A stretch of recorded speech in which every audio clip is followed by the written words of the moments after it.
Assalamualaikum warahmatullahi wabarakatuh.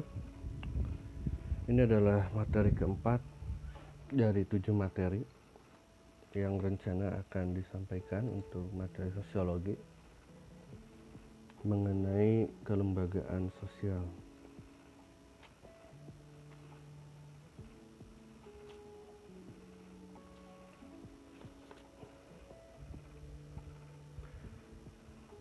Kelembagaan sosial itu sebetulnya apa sih? Kelembagaan sosial merupakan suatu sistem tata kelakuan dan hubungan yang berpusat pada aktivitas-aktivitas untuk memenuhi kompleks-kompleks kebutuhan khusus dalam kehidupan masyarakat.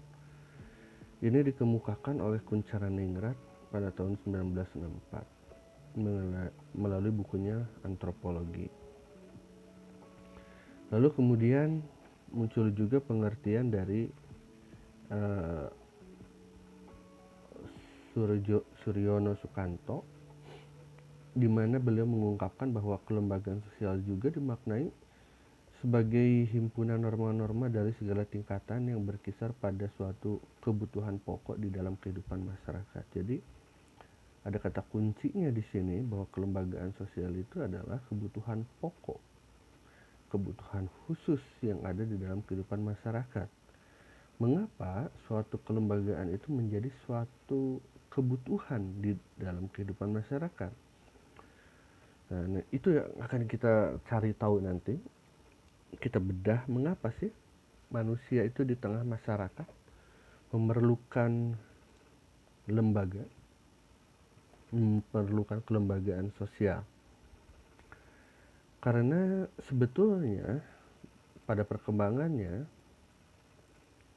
kelembagaan sosial itu sering dipandang sebagai miniatur dari suatu masyarakat dengan kebudayaannya. Pemahaman miniatur tersebut sebetulnya menekankan kepada suatu pola hubungan yang dikendalikan oleh sistem norma dan nilai untuk tujuan-tujuan, fungsi, dan kebutuhan spesifik dari masyarakat tersebut. Jadi seperti itu, dianggapnya bahwa cara pandang kita terhadap satu kelembagaan adalah kita bisa melihat hal tersebut sebagai miniatur dari kelompok masyarakat, karena di dalamnya juga mencangkup sebagian masyarakat dan norma-norma yang berlaku.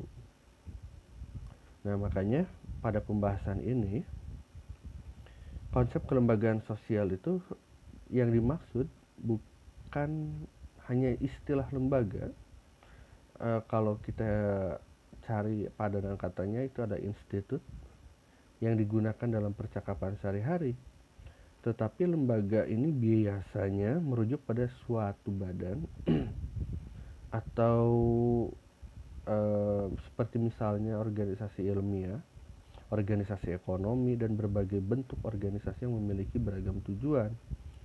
Dengan demikian, dalam sosiologi sebetulnya yang dimaksud dengan kelembagaan sosial adalah suatu kompleks atau sistem peraturan-peraturan adat istiadat yang mempertahankan nilai-nilai yang penting.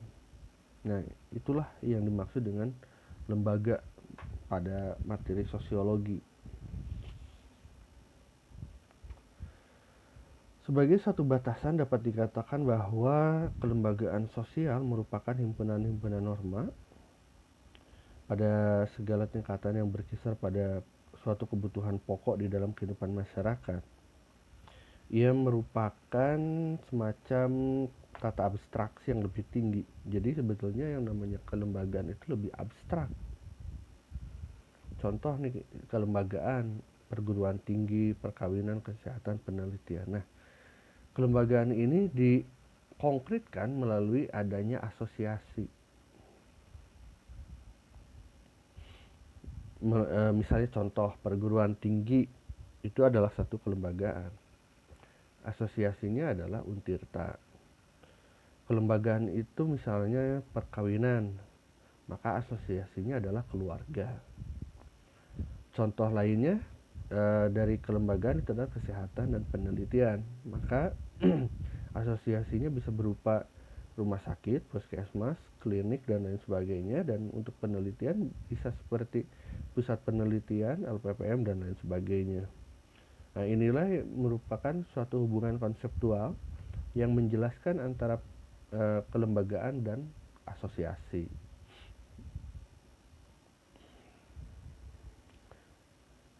Lalu kemudian kelembagaan sosial itu sebetulnya pada dasarnya menyangkut seperangkat norma seperti yang diungkapkan sebelumnya.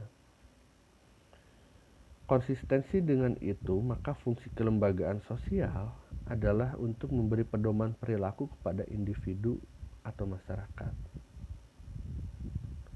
Bagaimana mereka harus bertingkah laku atau bersikap ketika menghadapi masalah-masalah yang ada di dalam masyarakat, terutama yang menyangkut kebutuhan-kebutuhan. Nah, yang kedua, fungsi dari kelembagaan adalah menjaga keutuhan. Jadi dengan adanya pedoman yang diterima bersama, maka kesatuan dalam masyarakat dapat dipelihara.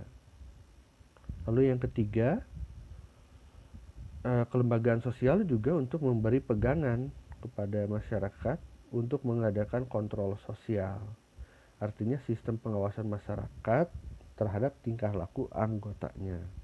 Jadi ada social control di dalamnya. Dengan adanya lembaga itu tidak hanya sebatas kebutuhan dari masyarakat gitu, tapi juga di dalamnya ada social control. Nah, oh iya, ini kelewat. Yang terakhir sebetulnya yang nomor 4 ada, yaitu memenuhi kebutuhan pokok manusia. Jadi ada kebutuhan pokok. Kembali lagi ya, jadi sesuai dengan pengertiannya, fungsi kelembagaan juga ada semacam dia kebutuhan pokok juga bagi manusianya. Hal ini menegaskan juga bahwa fungsi-fungsi tersebut, apabila seseorang hendak mempelajari suatu budaya dan masyarakat tertentu, maka harus pula diperhatikan dengan teliti kelembagaan-kelembagaan sosial yang ada di dalam masyarakat yang bersangkutan. Jadi seperti itu. Apa sih sebetulnya kebutuhan dasar manusia itu? Dan kebutuhan kelembagaan sosial gitu kan? Sosial ekonomi, kelembagaan yang ada di masyarakat. Jadi lembaga sosial dan ekonomi itu lahir ditujukan untuk, atau kelembagaan yang kita bahas ini bisa juga disebut sebagai lembaga dalam arti untuk sosial dan ekonomi. Kenapa saya sebutkan lembaga sosial dan ekonomi? Karena semuanya menyangkut tentang itu, tentang kehidupan sosial dan ekonomi. Lahir ditujukan untuk memenuhi kebutuhan masyarakat terhadap kehidupannya. Kebutuhan masyarakat, meskipun sebetulnya tidak linier, cenderung merupakan kebutuhan yang lahir dari kebutuhan individu sebagai anggotanya. Nah, di grafik di gambar di bawah itu ada yang namanya piramida basic human needs. Jadi kelembagaan sosial itu sebetulnya muncul atas dasar self actualization, puncaknya itu aktualisasi dari masing-masing masyarakat, masing-masing individu masyarakat eksis. Nah, ada semacam tempat untuk mereka berkarya, menunjukkan bahwa dirinya ada. Apa itu? Kalau aku hidup itu ditandai dengan semacam ada karya yang ditinggalkan, filosofinya seperti itu. Ada macam kata orang Prancis itu, aku berpikir maka aku ada. Nah, proses berpikir itu diwujudkan melalui aktualisasi dalam lembaga. Pernikahan juga merupakan satu wujud aktualisasi dari manusia. Sebagai laki-laki dia menjadi seorang ayah, sebagai ibu dia menjadi sebagai perempuan dia menjadi seorang ibu. Nah, itu adalah proses aktualisasi. Belum lagi itu dalam cukup kecil Belum lagi kalau kita tarik dalam kelembagaan di masyarakat secara luas gitu, misalnya dia menjadi seorang kepala desa, kepala daerah, itu merupakan wujud dari aktualisasi. Ada juga kelembagaan ini sebagai esteem. Nah, esteem ini sebagai harga diri, bisa merupakan satu pandangan dari individu tentang dirinya sendiri gitu. Ada semacam uh, kepercayaan terhadap dirinya sendiri gitu. Meningkatkan semacam ego ya, memenuhi egonya gitu, sebagai makhluk sosial. Social needs juga ada di sini, kebutuhan untuk bersosial karena manusia. Tapi esteem itu lebih kepada egonya sendiri, harga diri gitu. Ada untuk safety dan security, karena bagaimanapun juga bermasyarakat itu dilakukan karena kita memiliki kebutuhan yang tidak bisa kita elakkan gitu. Kita membutuhkan bantuan, membutuhkan orang lain dalam kehidupan, sehingga bagaimanapun juga akhirnya safety dan security ini menjadi salah satu kebutuhan dasar manusia. Ada psychological need survival untuk bertahan hidup. Nah, di lain itu kita juga sebetulnya secara anekdot ya, ini hanya sebatas gurauan aja, bahwa selain hal pokok di atas, kita itu sebetulnya membutuhkan wifi, kuota, artinya kan baterai. Kita sulit sekali di zaman sekarang hidup menggunakan handphone tanpa ada kuota.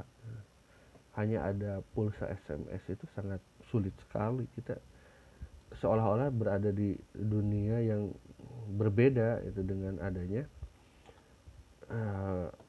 wifi, adanya kuota seperti itu, adanya baterai dalam handphone gitu. Ini hanya sebatas anekdotnya aja ya. Jadi kalau ada pertanyaan wifi dan baterai jangan dimasukin. McClellan itu juga dalam motivational needs kelembagaan juga diperlukan untuk bahwa ini menunjukkan bahwa manusia itu sebetulnya need for power, kebutuhan terhadap kekuasaan, achievement, affiliation. Ini kebutuhan manusia ini. Makanya kelembagaan itu ada. Seperti itu. Nah, ciri-ciri kelembagaan sosial itu apa? Karena kenapa ini perlu kita buka? Karena sebetulnya banyak sekali yang berpikir bahwa kelembagaan itu sama aja dengan organisasi. Padahal kelembagaan itu merupakan seperangkat norma, gitu kan, ya, seperti yang tadi kita jelaskan. Ada perilaku yang bertahan dari waktu ke waktu dan memenuhi kebutuhan kolektif atas kesadaran bersama, untuk kebutuhan bersama itu. Sedangkan organisasi itu adalah suatu struktur dari peran-peran yang diakui dan diterima. Ada struktur di dalamnya. Siapa jadi siapa, siapa jadi apa tugasnya gitu. Dan kita dinilai atas dasar itu. Sebagian besar sosiolog sebetulnya berpendapat bahwa kelembagaan itu bersifat suatu konsepsi, bukan sesuatu yang konkret. Suatu kelembagaan itu merupakan suatu kompleks peraturan-peraturan gitu. Jadi dengan demikian kelembagaan itu memiliki aspek kultural dan struktural. Dari segi kultural, kelembagaan itu berupa norma dan nilai-nilai, dan dari segi struktural berupa pelbagai peranan sosial. Contoh perkawinan, keluarga, ada norma di dalamnya, ada nilai-nilai yang dibangun. Dari segi struktural juga ada peranan sosialnya di dalam. Apa peranan seorang ayah, seorang ibu, seperti itu. Suami dan istri itu ada peranan keduanya. Kedua segi tersebut saling berhubungan erat itu dalam satu kelembagaan. Pandangan yang lain sebetulnya memandang bahwa kelembagaan sosial itu sebagai suatu yang kompleks dengan peraturan-peraturan dan peranan sosial yang mempengaruhi perilaku orang-orang di sekitar pemenuhan kebutuhan kepentingan dirinya masing-masing. Nah, pandangan seperti ini sebetulnya menjadi implikasi pada perbedaan pemahaman tentang asosiasi. Jadi seperti yang tadi dijelaskan, ini kelembagaan dan ini asosiasi, ada perbedaan pandangan juga di dalamnya.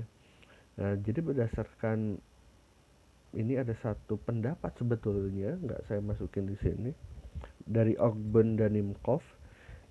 Dia berpendapat bahwa kelembagaan dan asosiasi pada prinsipnya sama, hanya kelembagaan lebih penting dan umum, sedangkan asosiasi bertujuan lebih spesifik di dalamnya. Secara teoritis dan praktis sebetulnya perspektif yang memandang bahwa uh, pada proses pelembagaan itu uh, jadi ada proses satu pelembagaan itu menjadi penting, dan pembaharuan kelembagaan sosial itu dia dipandang penting, sedangkan pada perspektif lainnya mampu membedakan beragam asosiasi yang tadi. Nah, terlepas dari perbedaan keduanya, maka sebetulnya perspektif kunci dalam memahami kelembagaan sosial terletak pada tekanan akan kebutuhan pokok manusia. Tetap balik lagi. Maka ciri kelembagaan itu sebagai berikut ini yang ditampilkan. Jadi yang pertama, memiliki tujuan tertentu. Di suatu kelembagaan itu dia ada untuk mencapai satu tujuan tertentu. Yang kedua, mencapai tujuan di atas itu perlu atau memiliki alat perlengkapan. Harus ada perlengkapannya seperti apa. Perlengkapan di sini tidak harus secara eksplisit ya, seperti peralatan-peralatan senjata dan lain sebagainya, tidak tentu harus seperti itu gitu. Terus memiliki lambang-lambang tertentu dalam bentuk tulisan atau slogan. Nah, ini ciri-cirinya yang lain. Ada simbolik di dalamnya menggambarkan tujuan. Terus memiliki tradisi lisan atau tertulis yang diwujudkan dalam bentuk adat istiadat, norma, dan tata tertib, aturan atau hukum. Nah, itu cara ciri kelembagaan.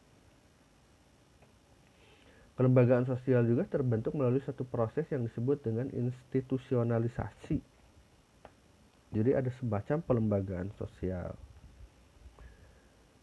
atau kelembagaan nilai-nilai yang dibentuk untuk membantu hubungan antar manusia di dalam masyarakat.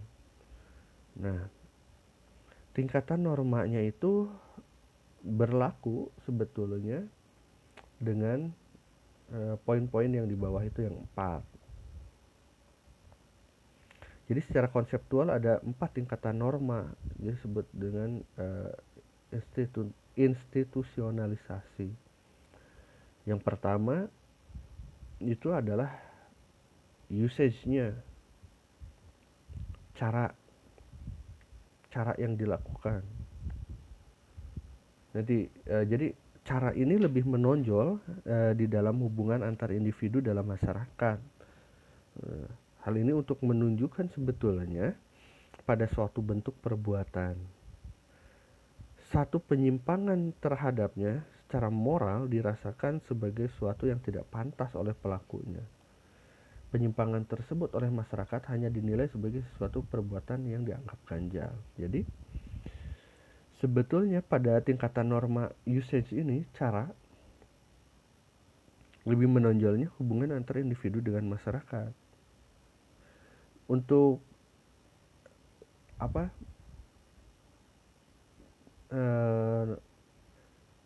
Untuk hal-hal yang terkait di dalamnya, misalnya ada satu penyimpangan, kita akan merasa bahwa hal tersebut tidak pantas gitu. Tapi dalam satu lingkungan masyarakat dianggapnya janggal, seperti itu. Lalu yang kedua adalah folkways, kebiasaan, merupakan kekuatan mengikat sebetulnya yang lebih besar dibanding cara. Nah, kebiasaan ini diartikan sebagai perbuatan yang diulang-ulang dalam bentuk yang sama. Kebiasaan juga merupakan perilaku yang diakui dan diterima oleh masyarakat. Bagi yang melanggar kebiasaan tersebut secara moral akan merasa malu dan akan dicela oleh masyarakat sekitarnya. Nah, jadi kalau ada satu kebiasaan di lingkungan masyarakat, lalu kita tidak mengikutinya, nah terkadang kita merasa malu sendiri dan oleh masyarakat sering dicela atau bahkan dianggap janggal itu. Misalnya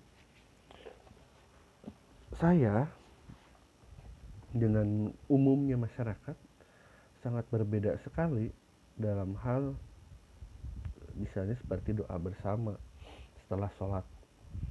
Saya berpedoman bahwa setelah sholat tidak ada doa bersama. Itu adalah satu hubungan yang sangat spesial antara manusia dengan sang pencipta. Makanya pada posisi tersebut ada baiknya dan memang dicontohkan bahwa kita harus dengan sangat sepenuh hati berkomunikasi dalam tanda kutip antara manusia dengan sang pencipta. Itulah momen gitu. Tidak perlu dipimpin oleh seseorang. Jangan-jangan apa yang diucapkan itu tidak tepat, kalimatnya tidak pas sehingga memiliki arti yang berbeda. Nah, itu yang saya yakin. Makanya ketika misalnya saya menjadi imam sholat wajib, tidak mengadakan doa secara bersama-sama, maka dirasa janggal buat masyarakat itu.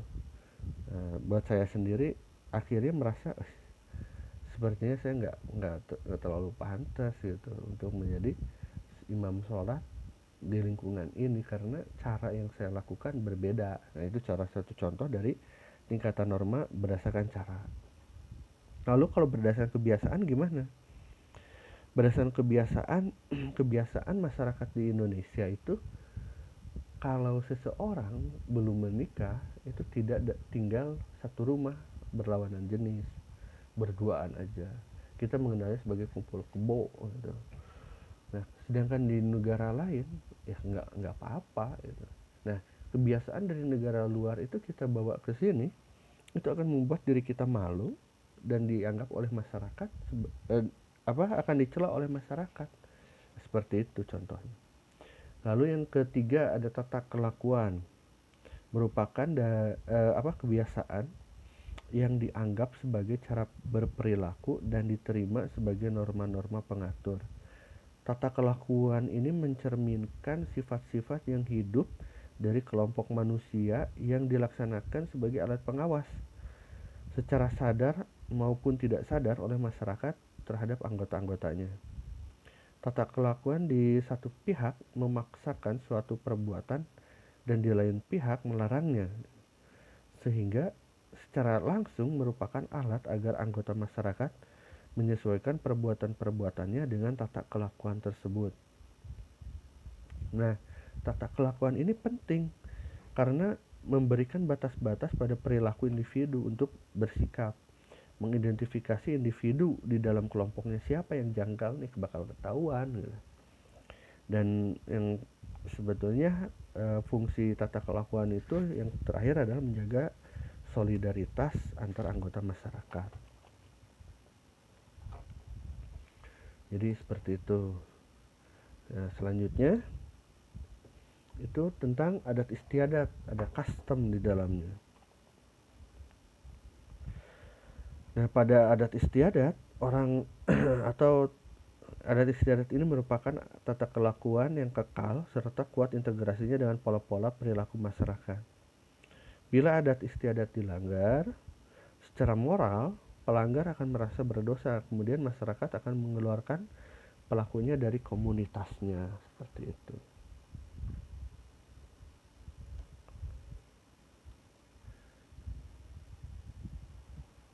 Nah, penggolongan kelembagaan sosial. Jadi setelah terjadi tingkat internalisasi seperti pada poin ini adalah proses internalisasi. Kalau dari cara kebiasaan, tata kelakuan, dan adat istiadat sudah dilakukan dengan cara yang sama satu sama lain, maka itu akan menjadi satu kelembagaan sosial. Nah, setelah terbentuk, ini kita bisa golongkan kelembagaan sosial itu menjadi 8 kategori. Ada kelembagaan berdasarkan kekerabatan atau domestik. Ini untuk memenuhi kebutuhan hidup kekerabatan. Contoh dari kekerabatan domestik ini adalah lamaran, perceraian, dan lain-lain, perkawinan. Yang kedua, kelembagaan ekonomi, memenuhi pencarian kebutuhan hidup, memproduksi barang, misalnya memproduksi untuk sesuatu untuk dijual, menyimpan, mendistribusikan. Contoh untuk di bidang pertanian, perikanan, peternakan, industri, ada koperasi di dalamnya, perdagangan. Dan yang ketiga nih, kelembagaan pendidikan. Ini untuk memenuhi kebutuhan penerangan dan pendidikan manusia agar menjadi anggota masyarakat yang berguna. Yang keempat, ada kelembagaan ilmiah, kelembagaan estetika dan rekreasi. Ini untuk memenuhi kebutuhan manusia terhadap rasa keindahannya. Contoh seni rupa, suara, gerak, kesastraan. Ada kelembagaan keagamaan. Gitu. Jadi ada upacara-upacara keagamaan. Itu sebetulnya kalau kalian membaca buku sosiologi di dalamnya, ada yang menuliskan seperti misalnya salah satu ciri kelembagaan keagamaan itu contohnya upacara, selamatan, pantangan, dan lain-lain. Ada juga yang merupakan sebatas tradisi gitu. Di mana sebetulnya dalam satu kelembagaan keagamaan yang dipercayai dalam satu agama itu tidak diakui sebagai upacara keagamaan. Itu hanya tradisi aja dari masyarakat setempat.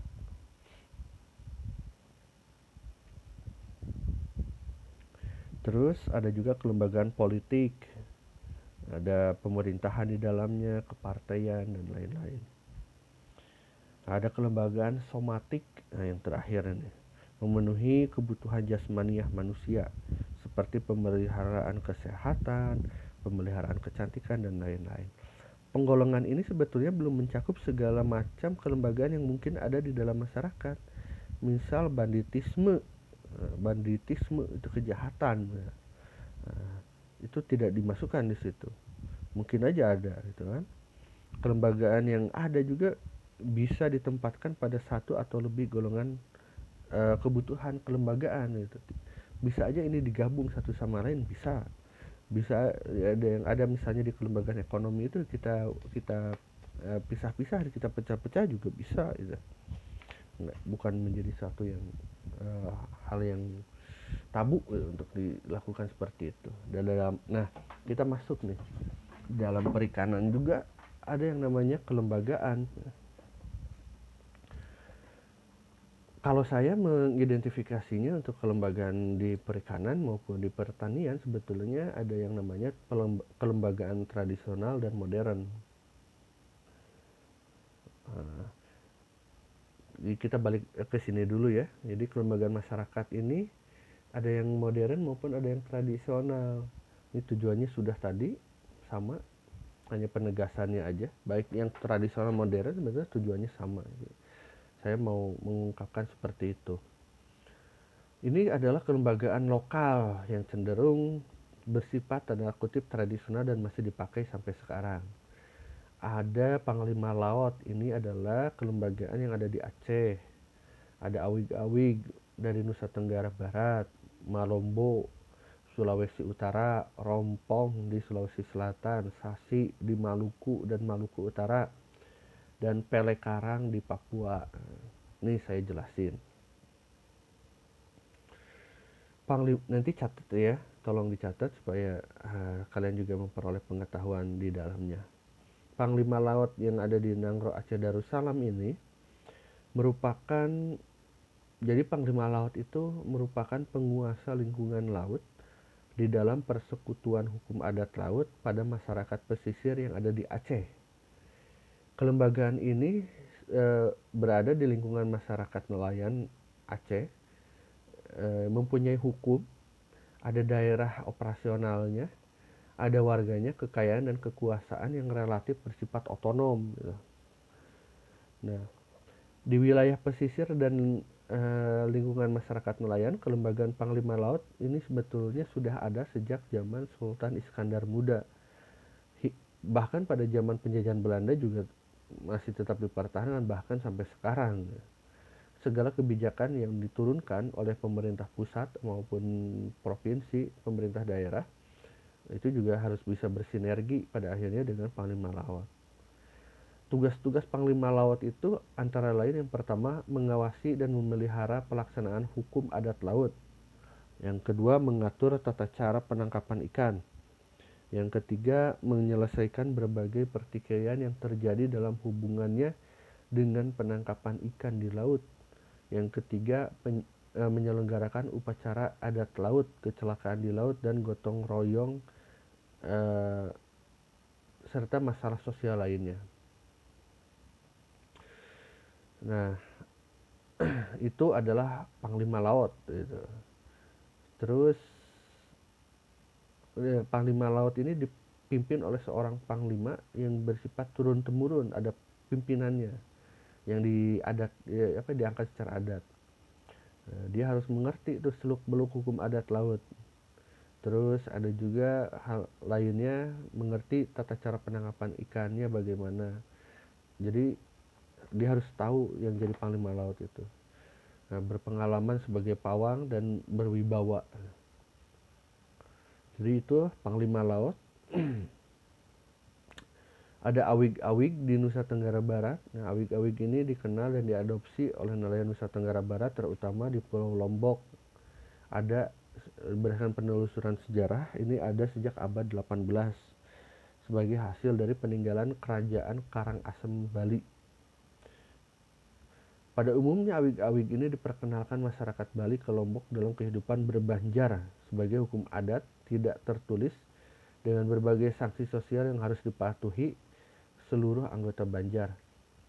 Nah, pada tahun 70-an ini awig-awig mulai diadopsi oleh masyarakat nelayan dan pesisir Lombok dalam mengefektifkan pengelolaan sumber daya perikanan, sekaligus sebagai proteksi terhadap penggunaan teknologi modern oleh nelayan pendatang di dalam wilayah penangkapan tradisional mereka.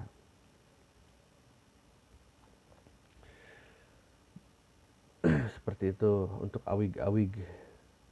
Lalu ada juga Malombo di Sulawesi Utara. Nah, Malombo ini merupakan tradisi khas nelayan dari desa Salurang, Kabupaten Sangihe Talaut dalam aktivitas penangkapan ikan tude atau ikan selar yang dilakukan bersama-sama dengan alat tangkap jala. Hari-hari yang dipilih untuk melakukan Malombo biasanya 3 kali dalam 1 minggu secara berselang-seling pada saat musim ikan tude, yaitu bulan Juni Agustus, pada bulan Juni sampai Agustus setiap tahunnya. Jadi ini adalah tradisi untuk menangkap ikan selar. Ada juga yang namanya rompong di Sulawesi Selatan. Ini adalah suatu tradisi yang mengarah pada pemberian hak pengelolaan atau pemanfaatan sumber daya perikanan di suatu kawasan yang batas-batasnya ditentukan secara adat. Itu adalah rompong. Jadi tradisi yang mengarah pada pemberian hak pengelolaan. Ada juga yang namanya kemudian sasi di Maluku. Nah, sasi ini dia lebih pada petuanan. Jadi larangan untuk mengeksploitasi suatu kawasan perairan tertentu sampai pemerintah desa memutuskan bahwa itu boleh dieksploitasi, itu sasi gitu. Terus itu tentang Sasi. Ada juga tentang Pele Karang di Papua, yaitu tempat diberlangsukannya upacara adat laut yang ini pelarangan pengambilan ikan pada tempat tertentu antara 6 bulan sampai 1 tahun. Upacara adat laut untuk memanggil ikan ini biasanya dilakukan untuk menghadapi upacara-upacara adat yang memerlukan jumlah ikan yang banyak. Jadi supaya upacara adatnya berlangsung lancar karena dia membutuhkan ikan, maka dikeluarkanlah yang namanya Pele Karang, di mana tidak boleh nelayan-nelayan itu atau siapapun yang ada di lingkungan itu untuk menangkap ikan, supaya ikan nanti berada pada jumlah yang banyak. Itu adalah kelembagaan tradisional dari sisi perikanan. Nah, ada juga kelembagaan modern di perikanan itu, misal KKP, DKP. DKP itu Dinas Kelautan Perikanan, seperti ada di provinsi, kabupaten, kota. HNSI Himpunan Nelayan, ada kelompok-kelompok nelayan di pelabuhan, misalnya seperti itu. Lembaga-lembaga masyarakat yang tradisional telah tumbuh kemudian terlembagakan untuk mengatur berbagai aspek kehidupan masyarakat. Di sisi lain, ada juga lembaga modern yang umumnya mempunyai struktur yang jelas, tata nilai yang jelas, dan telah diformalkan adanya proses yang pasti tentang adanya pemimpin yang resmi gitu. Nah, pilih yang mana? Pada kenyataannya, keduanya bisa berkolaborasi satu sama lain dan saling membutuhkan. Bagaimanapun juga lembaga masyarakat yang tradisional ini membutuhkan lembaga yang modern untuk, bahkan ada lembaga tradisional yang sudah dicap sebagai lembaga yang modern. Nah, seperti yang saya ungkapkan tadi nih, yang lembaga perikanan itu. Nah, yang ini KKP dalam memastikan programnya berlangsung itu menggandeng kelembagaan tradisional. Itu bahkan beberapa proses konservasi itu memanfaatkan hukum-hukum tradisional yang berlaku di masyarakat. Selanjutnya kita akan membahas tentang yang namanya kelompok sosial dan organisasi sosial. Jadi ini adalah suatu sistem sosial yang terdiri dari sejumlah orang yang berinteraksi satu sama lain. Ini adalah kelompok sosial. Nah, kelompok sosial ada hubungan tatap muka secara berkala karena mempunyai tujuan dan sikap bersama. Jadi ada kelembagaan sosial, ada kelompok sosial. Nah, di dalamnya ada organisasi sosial, di mana adanya pembagian kerja, akhirnya adanya satu atau beberapa pusat kekuasaan. Jadi setelah kelembagaan sosial, di dalamnya ada organisasi-organisasi. Seperti itu yang membedakan akhirnya lembaga dengan organisasi.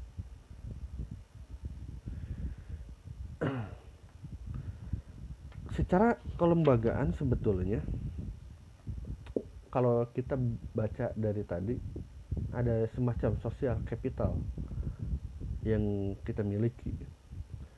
Social capital ini sesuatu yang tidak bisa kita nilai. Jadi misalnya nih, salah satu social capital adalah keragaman, network, sense of belonging, feeling of trust and safety, reciprocity, participation, citizen power, proactive. Itu salah satu social capital. Ini adalah teori-teori social capital yang dikembangkan oleh dunia barat. Bagaimana dengan di Indonesia? Social capital itu seperti ini dia, gotong royong, norma gotong royong gitu. Terus menghargai prinsip timbal balik, saling percaya satu sama lain. Nah, ini adalah social capital yang ada di masyarakat dan dipertahankan sampai sekarang, dan itu merupakan sesuatu yang berharga dalam kehidupan bermasyarakat. Dalam satu kelembagaan ini bisa dinamakan sebagai norma dan nilai-nilai yang berlaku gitu. Gotong royong untuk menyelesaikan satu permasalahan dan lain sebagainya.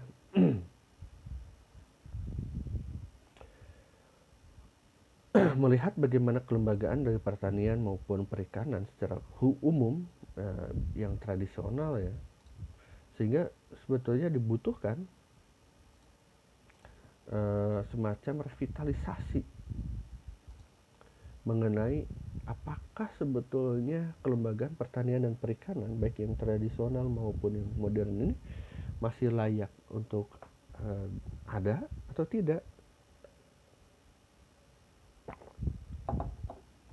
Sehingga sebetulnya perlu untuk yang pertama peningkatan kualitas sumber daya manusia.